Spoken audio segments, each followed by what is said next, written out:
It's my pleasure to announce that Sunday night, Joshua Orphanides was baptized into Christ, and so I'm going to have him stand up real quick. He's over here. Josh was baptized on Sunday night, and we are thrilled by his decision to be our brother in Christ. And so I encourage you, if you've been thinking about baptism in any way, to talk to someone here at this congregation who knows about it, and they will be happy to tell you. And you can make a decision just like Josh. Thank you, Josh. Good evening. Welcome to the Midweek Bible Study here at the North Jackson Church of Christ. If you're visiting with us, we are honored that you would come and visit with us. Here in a moment, we're going to split and go into some different Bible classes. If you're wondering where you should go, find one of the members, ask us. We'll be happy to give you a recommendation on one of the great classes that we have available. If you are visiting with us, we ask you to fill out one of the blue attendance cards that is in the seat back in front of you.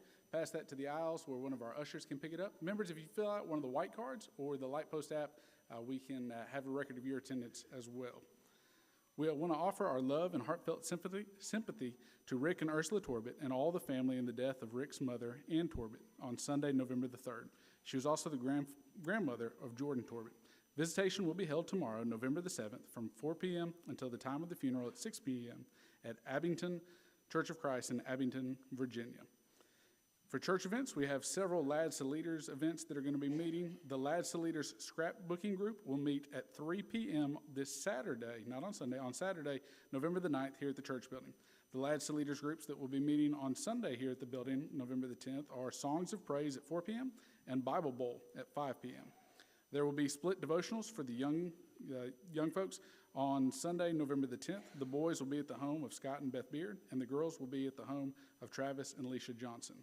The seasoned seniors will eat lunch at the Fellowship Hall following morning services this Sunday, November the 10th. Please sign up by tonight if you plan to attend. Group 3 will be hosting this meal. There are food items that are needed in preparation for the Thanksgiving meals that will be delivered to our shut-ins and those in the community. Please see the list of requested food items on the foyer bulletin board. Donations can be dropped off in the tubs located in the lobby beginning this Sunday, November the 10th. Then a few other announcements. Dishes that have been left at the church building can be found on a cart in the foyer across from the nursery. Please pick those up by tonight if you would like to keep them. We want to offer congratulations to Blake and Carrie Reeves Carden, who were married on Friday, November the 1st. We want to wish them the very best. And we also want to congratulate Jonathan and Leah Wingfield on the birth of their son, Tate Stewart Wingfield, on Saturday, November the 2nd. Proud grandparents are John and Kim Taylor, and proud great-grandparents are Kirby and Charlotte Caldwell. I did get a picture this afternoon. My son JC and Tate were waiting in the waiting room in the doctor's office this afternoon together. So they've already met each other. Pretty cool. Excited about that. Friendship in waiting. Here in a moment, we will have a closing prayer led to us by Will Malone, and then a dismissal song led by Tommy Jones. If you would, please, let's be standing.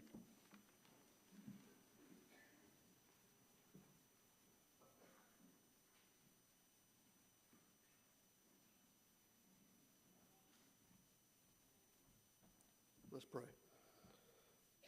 Heavenly Father, we're grateful to be here tonight to worship you. We're thankful for Chad and the lesson he brought to us this evening. Help us to not sell you out. Help us to think about that each day of our lives. We're thankful for the teachers that have prepared lessons this evening, and pray that you'll be with them and help them to deliver them in a meaningful way, and help us to have a receptive and open heart to what they're teaching us. I'd like to rejoice with the Cardens and the Wingfields, and we hurt with the loss of loved ones recently.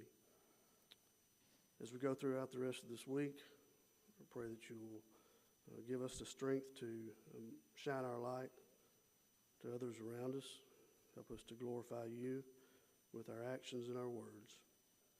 We're most thankful for Jesus Christ and his willingness to come to this earth and sacrifice his life for our sins. It's in his name we pray. Amen.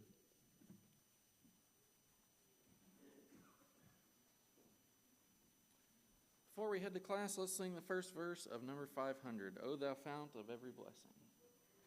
O Thou Fount of every blessing, tune my heart to sing thy praise. Streams of mercy never ceasing, call for songs of loudest praise. Teach me to adore thee. May I still thy goodness prove, while the hope of endless glory fills my heart with joy and love. You are dismissed from your classes.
Okay, I guess we're ready to begin.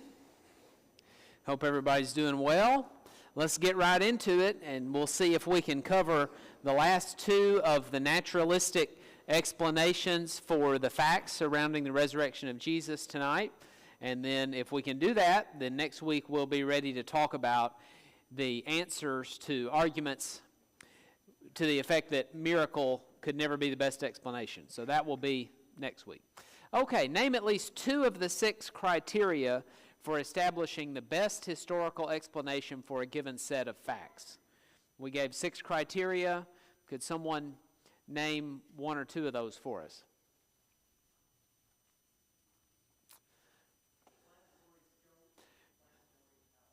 Very good. Now you want to tell us what those are.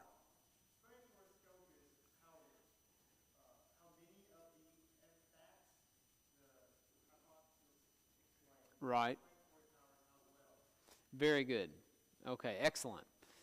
Number 2, name the 4 generally recognized historical facts. Not necessarily any one person, but tell us what those facts are. The facts to be explained by the different hypotheses. What are the 4 facts they're trying to explain? All right, the discovery of the empty tomb by a group of Jesus' women followers on the Sunday after the crucifixion. What else? All right, the honorable burial by Joseph of Arimathea. Good. What else? I'm sorry, I couldn't hear. Right, the sudden conversion of many people who were not predisposed to believe it, but rather predisposed to disbelieve it. Good. And then what else? Last one.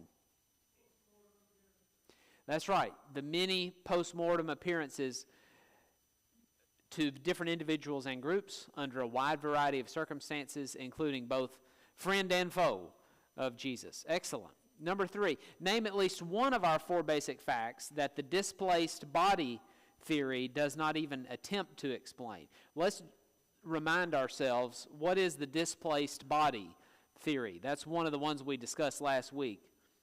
What's the displaced body hypothesis?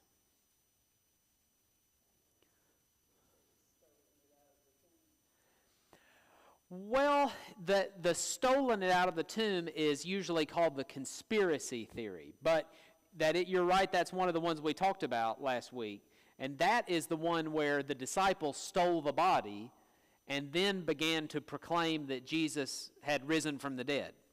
That's what we usually call the conspiracy theory or the stolen body theory.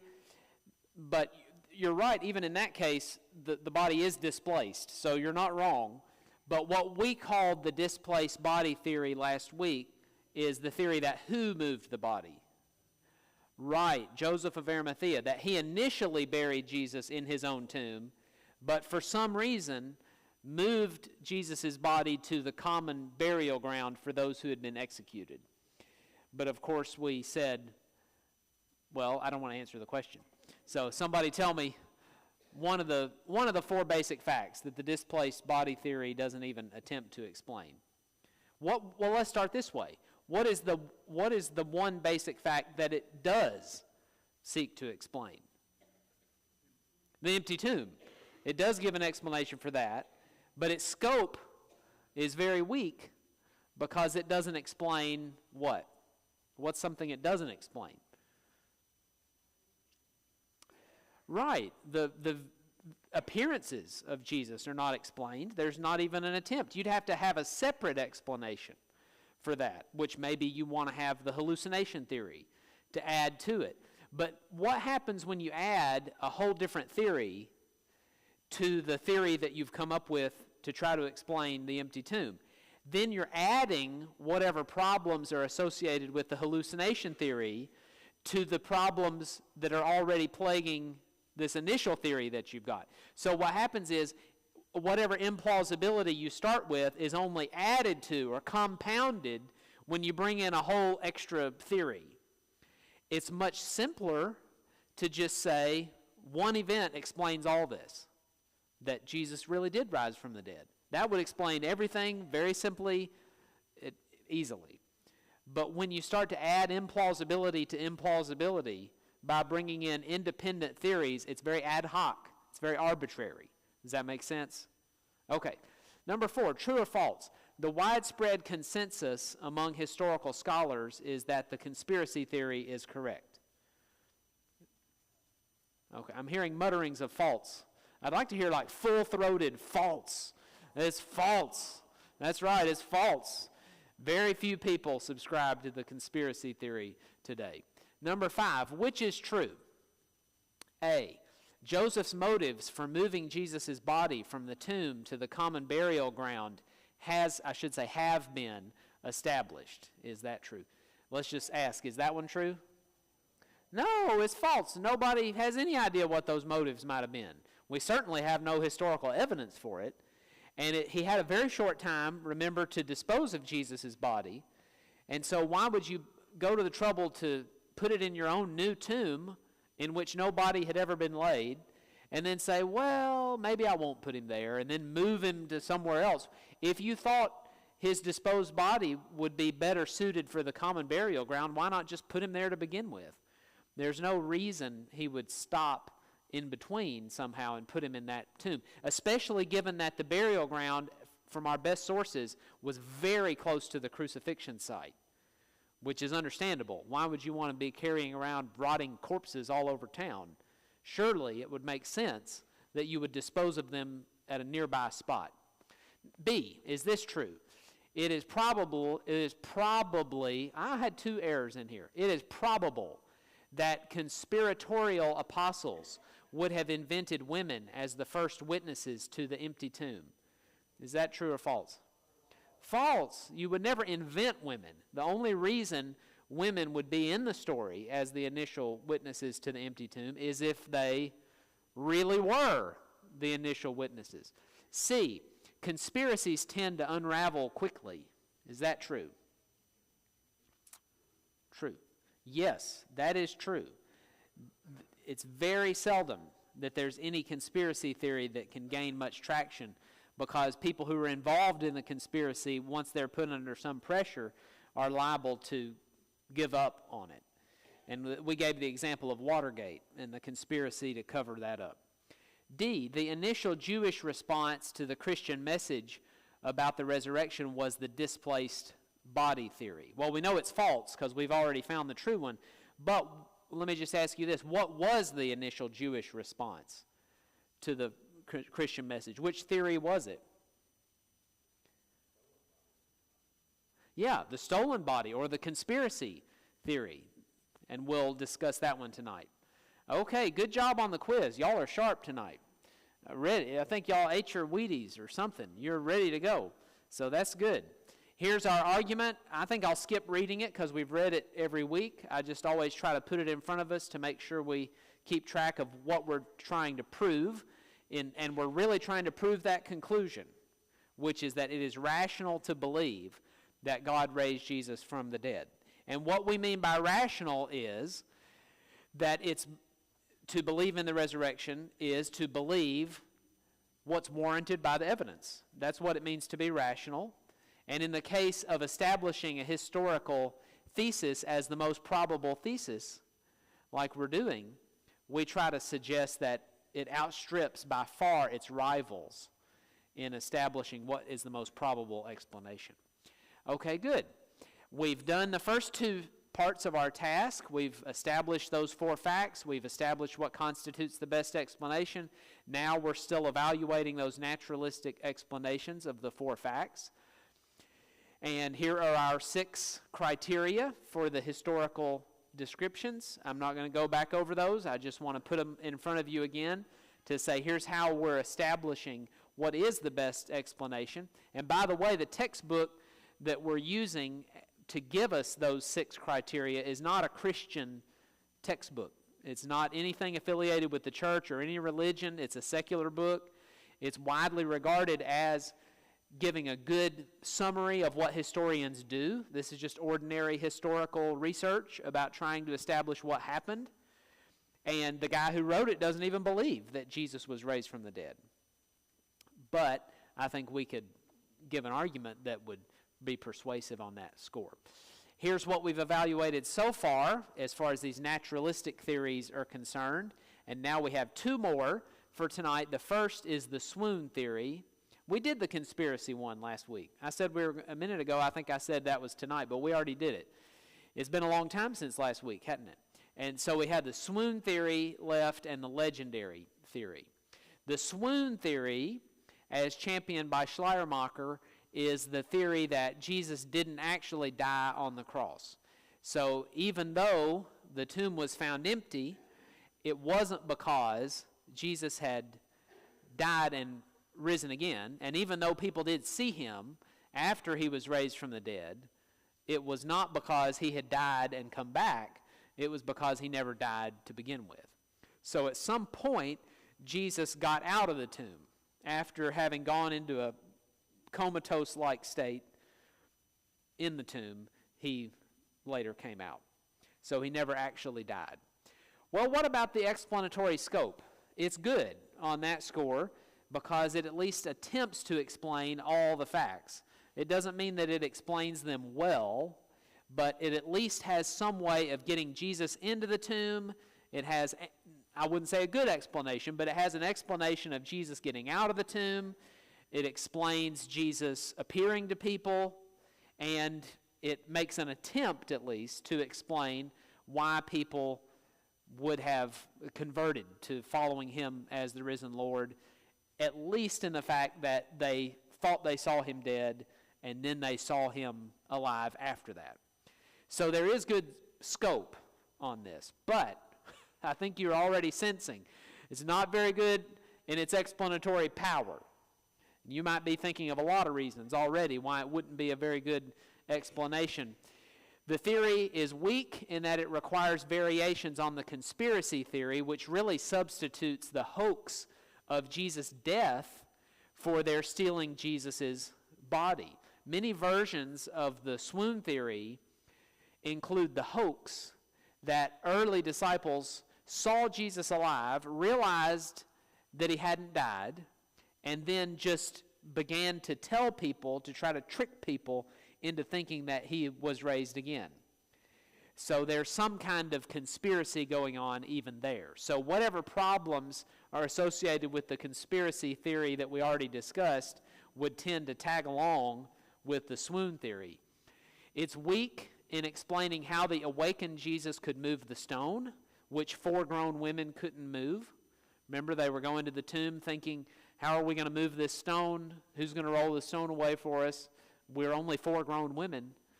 But are we to believe that the brutally beaten and near dead, emaciated body of Jesus was capable of moving that stone? Seems very unlikely. The post-mortem appearances, it's very weak in explaining the post-mortem appearances, because if a near dead Jesus appeared to people after the events of his crucifixion, it's hard to imagine anybody believing that he would be the risen Lord. They wouldn't think he was glorified. They would think he was in need of severe medical attention. The disciples' belief that Jesus was the risen Lord would be an unlikely conclusion. Rather, they would just be amazed that somehow he had eluded death. They would say, wow, the chances of you going through that and surviving are so remote. How did you survive that? You wouldn't say, praise the Lord, you died and came back again. You wouldn't think of it as somebody conquering the grave. And remember, we've already talked about how un-Jewish it was. We've said this many times. It was very un-Jewish to believe that there would be a resurrection to glory and immortality during the middle of history. So Jesus swooning and then coming out of a coma or something would be very unlikely to persuade anybody that this was a resurrection from the dead. It's just not a plausible thing. D.F. Strauss was a very prominent critic of the swoon theory, and his theory is the legend theory. We're going to get to that hopefully tonight, but he criticized the swoon theory. And by the way, that's what happened in the 19th century, is that one theory would crop up and then a lot of critics would destroy it. And then somebody else would come up with one and critics would destroy that, so that there were none left standing. And that's good in the sense that they were all bad. But here's what Strauss said. It is impossible that a being who had stolen half dead out of the sepulchre, who crept out weak and ill, wanting medical treatment, who required bandaging, strengthening, and indulgence, and who still at last yielded to his sufferings, could have given to the disciples the impression that he was a conqueror over death and the grave, the Prince of Life, an impression which lay at the bottom of their future ministry. In other words, they were preaching that he was the Prince of Life, that he was the conqueror. But the swoon theory would not provide any evidence of that. Such a resuscitation could only have weakened the impression which he had made upon them in life, and in death, at the most, could only have given it an elegiac voice, but could by no possibility have changed their sorrow into enthusiasm, have elevated their reverence into worship. So he's saying that just doesn't support the glorification of Jesus that the early church gave him. What about plausibility? Well, the theory is implausible because Roman executioners could be relied upon to ensure the deaths of their victims. What did they do to ensure that their victims were dead? Well, John's gospel tells us they could pierce the side of the crucified victims and see that they were really dead.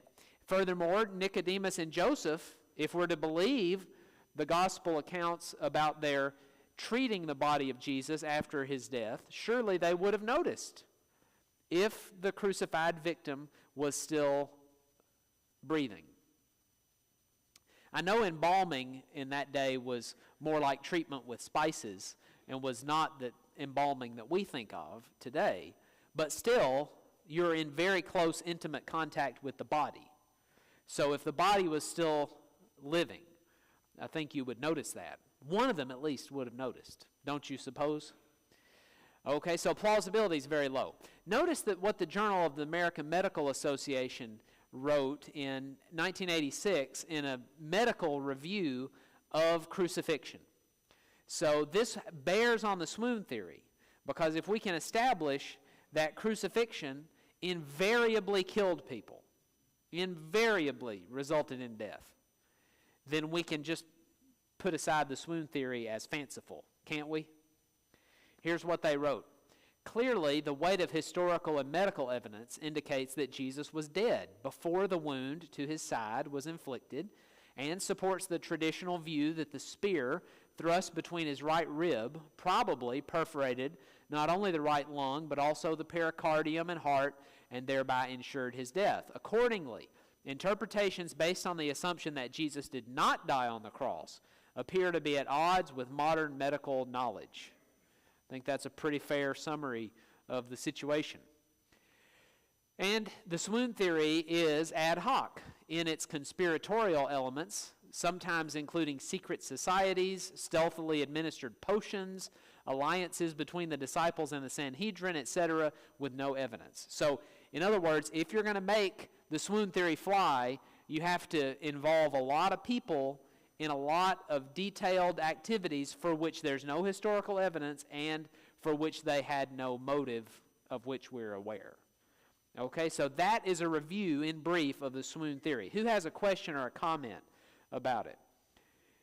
I think it's pretty clear what the theory is and also problems with it. But who wants to make a comment or have a question?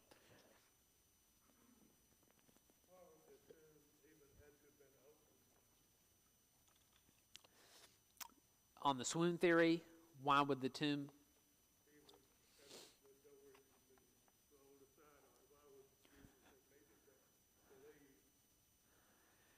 Well, otherwise, he would just be stuck in there and then die again. Then die for the first time, sorry. Say again. Well, not on the resurrection view. According to the biblical view, it was his physical body. He was not just a spirit. And on the swoon theory, it was a physical body also, because he didn't actually die. So if the stone were not rolled away, the question is, why would the stone need to be rolled away? According to the swoon theory, it would need to be rolled away because otherwise he would die. A, he would need a great deal of medical attention, and B, if he never came out, he'd just starve to death or suffocate. So, am I understanding the question? I don't think. Right, we all think that, but we're trying to put ourselves in the shoes of someone who's examining the swoon theory and seeing could it be plausible. And according to the swoon theory, he wasn't dead when he was put into the tomb. Does that make sense? That's the theory we're trying to analyze. That's the idea that Jesus never really died in this whole process. Yes.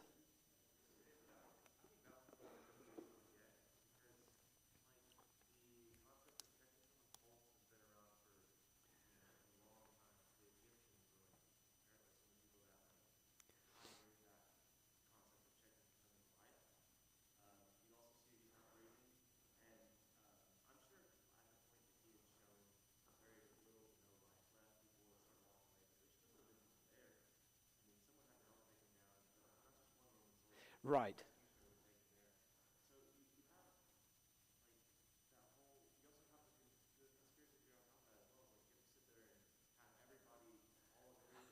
Yeah.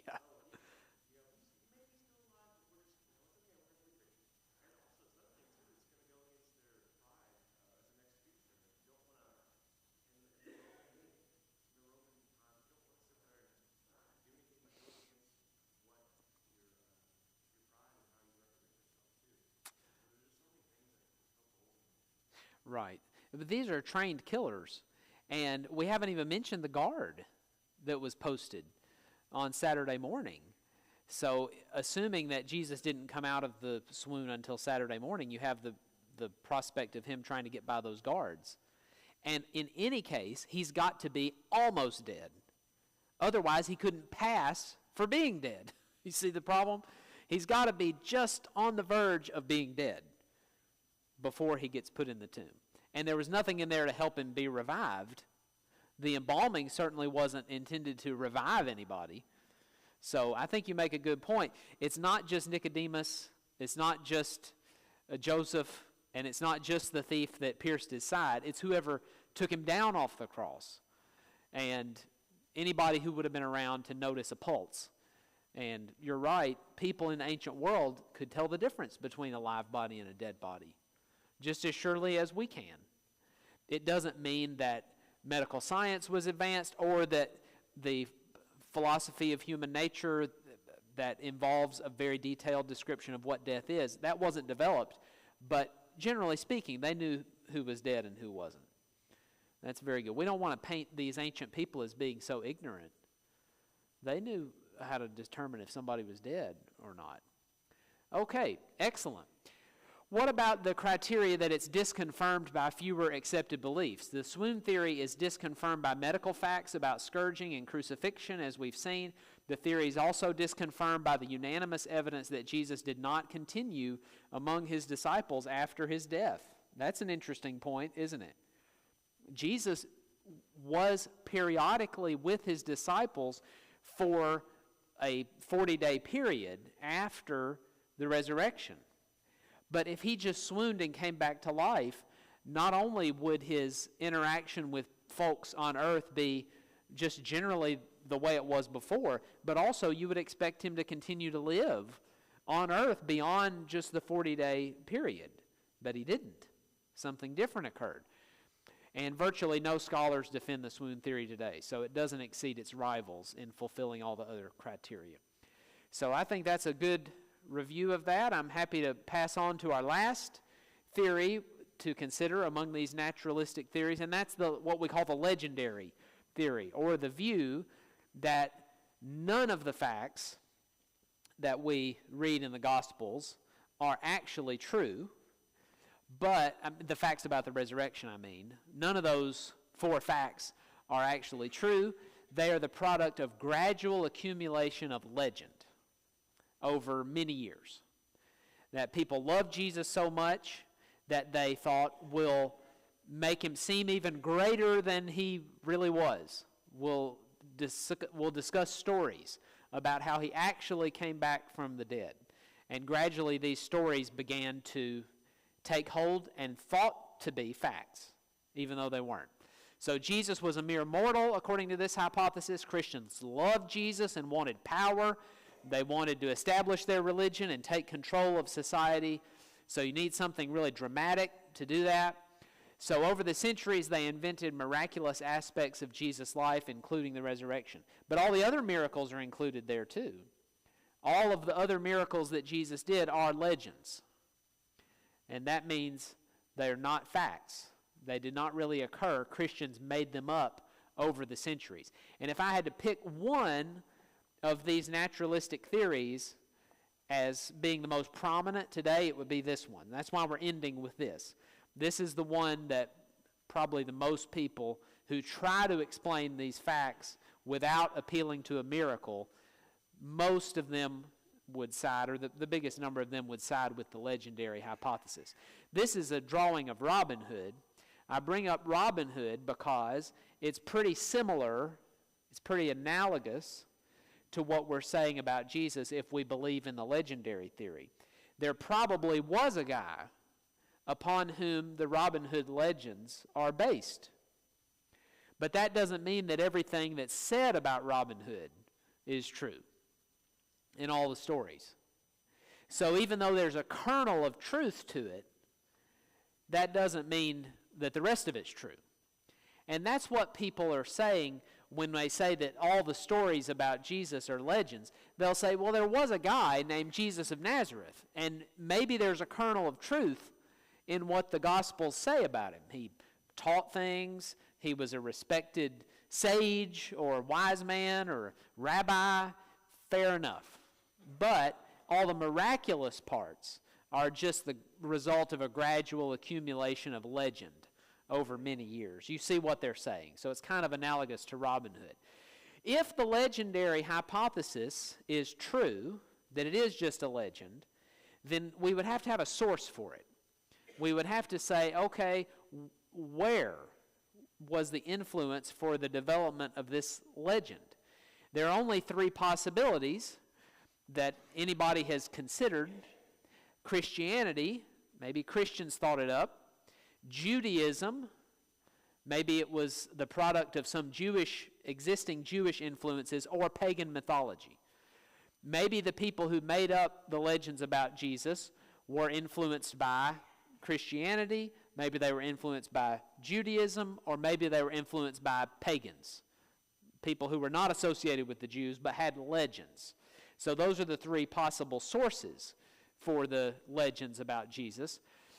Strauss had already rejected the conspiracy theory. Strauss had already rejected the apparent death theory or the swoon theory. And so he suggested that these layers of legend were grafted onto the historical Jesus. So the church invented the resurrection, and this mythology was then included in the Gospels. Does everybody understand the theory? Anybody want to ask a question about what it means or how it came about? You see what it is, though. Are we clear on that? I want to make sure we get clear on what it is before we try to critique it. Okay? And then Karl Barth was very influential in establishing the legendary theory. Here's a quote from him in 1919. He wrote, "The resurrection touches history as a tangent touches a circle, that is, without really touching it." So it's not really part of history at all. Rudolf Bultmann taught it too. I'll skip over that. Christopher Hitchens more recently said that the conspiracy theory was probably the best explanation. He was a famous atheist who died in 2013, about right along in there. And in his book, God is Not Great, How Religion Poisons Everything, he wrote, "Having no reliable or consistent witnesses in anything like the time period needed to certify such an extraordinary claim, we are finally entitled to say that we have a right, if not an obligation, to respect ourselves enough to disbelieve the whole thing." So he says there were no witnesses during the time period needed to write down what happened to Jesus, so the Gospels just tell you what happened from the vantage point of hundreds of years later. That's what Hitchens thought. Well, the Gospels, according to contemporary discussions about it, not members of the church, just contemporary discussions, are not thought to be in the literary category of mythology or legend. Rather, it's very well understood that the Gospels are Jewish biographies. They're Jewish documents that need to be studied against the background of ancient Judaism. That's very important because it shows that you have the source for the Gospels has got to be found in Judaism, not Christianity, because Christianity didn't exist yet. These are Jewish documents, and they have to be treated as such. Okay, the New Testament documents here's what we're going to say. I'm going to prove each of these things. But they're not parallel to existing pagan legends of dying and rising gods. They're written too early to be the result of legend. They meet the criteria of authenticity. They challenge their readers to verify miracle claims, and they contain narratives that are too detailed to be legends. Okay, that's a mouthful. That's just an outline of what we're going to say. That they do not fit the category of legends in these ways. So let's start with the first point. The New Testament documents are not parallel to existing pagan legends, like Osiris or Dionysus, dying and rising gods that people talked about at that time. Well, the New Testament documents are not like that for two reasons. The first is that the parallels are spurious. Nobody in the legends actually came back from a biological death like Jesus did. Instead, the myths have stories of people being assumed into heaven. Those are called apotheosis stories, like Hercules or Romulus. They have disappearance stories where somebody just disappeared, like Apollonius of Tyana or Empedocles. They're symbols of the crop cycles, where you have dying and rising spirits that symbolize the crop cycles, but they're not biological humans who die and then come back from the dead like Jesus did. Or they have political expressions of emperor worship, as in the case of the Caesars. So here's what you have in these legends. You have all these sorts of things, but notice none of these is like the resurrection. So if you're going to say that the resurrection was made up to imitate these ancient legends, these myths, you got a real problem, because they didn't do a very good job of imitating those myths. Because none of these myths is like the resurrection of Jesus. It's extremely common for skeptics of the New Testament to say, well, dying and rising gods were a dime a dozen. When they wrote about Jesus dying and rising from the grave, they were picking their favorite myth, and then they were just inserting Jesus into the myth. And then they had a nice story about Jesus. That won't work, because they just failed in trying to do that, if that's what they were doing, because none of these is a biological human who dies and comes back. Can everybody remember that? Anytime anybody ever suggests that the story of Jesus being raised from the dead is an adaptation of a myth, that it's a legend, well, our response should be, I'm sorry, it's not. Because Jesus' death and resurrection is not like any of those myths that existed at the time. Okay? Question or comment about that? Yes.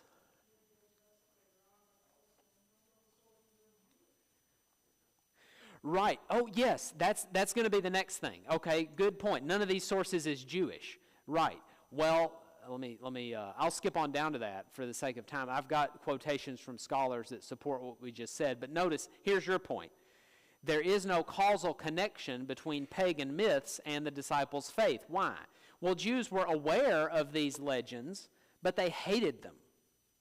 The Jews thought that these false gods, which were said to die and rise, in some sense, were abominations. One of them is even mentioned in Ezekiel 8, 14, and 15. There's no appearance of these cults that worshiped these dying and rising gods in Palestine until about 100 years after Jesus lived. So you've got a real problem.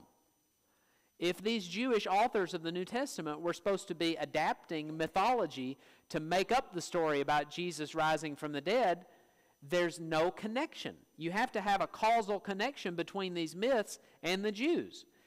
But A, they hated them, and B, there's no historical evidence that any of them ever consulted any of these myths to try to come up with the story about Jesus. And then even Judaism, as we said, did not know resurrections in history. Okay, let me read a couple of these statements to support what we're saying here. David Awn of Notre Dame University says, no parallel to them, that is, to the gospel writings about the resurrection of Jesus, is found in Greco-Roman biography. That is a huge statement. It's radio silence.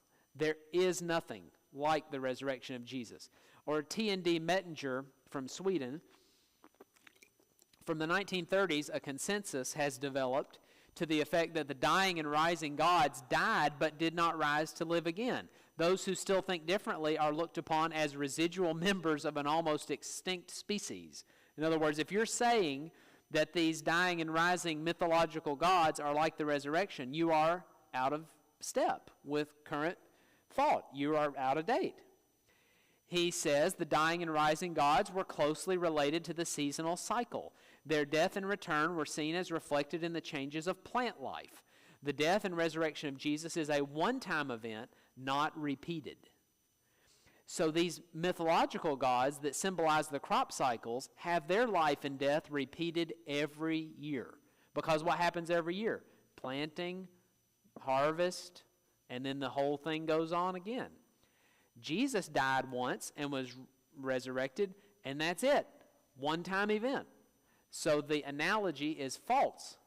He says Jesus' resurrection is unrelated to seasonal changes. There is, so far as I'm aware, no prima facie or on-the-face evidence that the death and resurrection of Jesus is a mythological construct drawing on the myths and rites of the dying and rising gods of the surrounding world.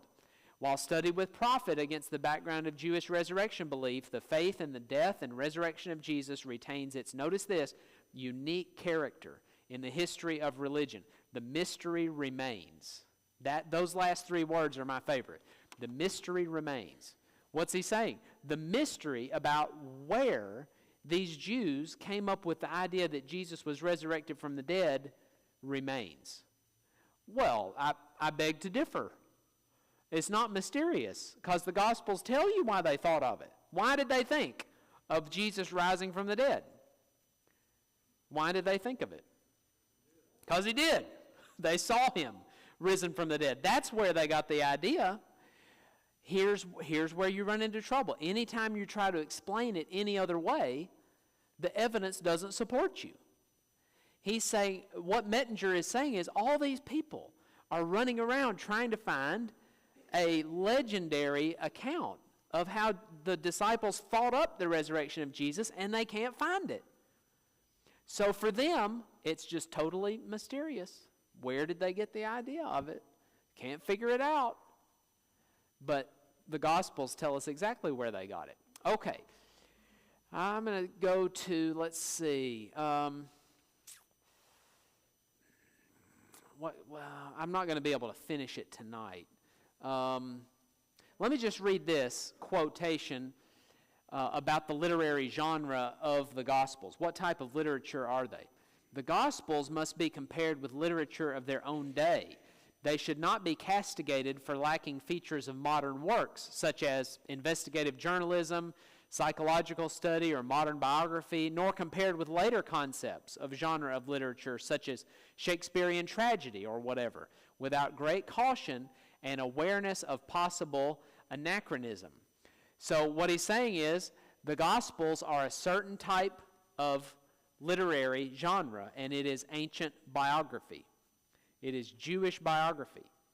And when you compare it with other examples of ancient biography, it makes perfect sense that they don't give you a chronological step-by-step breakdown of everything Jesus did.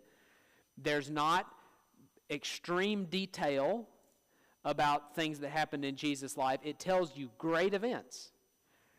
But also, these ancient biographies are not fond of making things up. Ancient Greek biographies like in Tacitus or in the Lives of the Caesars of Suetonius or whatever, ancient biographies gave you big events that happened in the lives of the people they wrote about. And when experts study the New Testament, they find the Gospels fit right in there. That's the type of literature they are. And so you can't compare it and denigrate it by comparing it to other mythological things and saying the story of Jesus doesn't have all these other elements. Gary Habermas wrote, "There is no known case of a mythical deity in the mystery religions where we have both clear and early evidence that a resurrection was taught prior to the late 2nd century AD, obviously much later than the Christian message." So he says the first time anybody ever taught in that part of the world one of these pagan religions, it was about 100 years after Jesus lived. That's way too late. Because how long was it when the Gospel of Mark was written?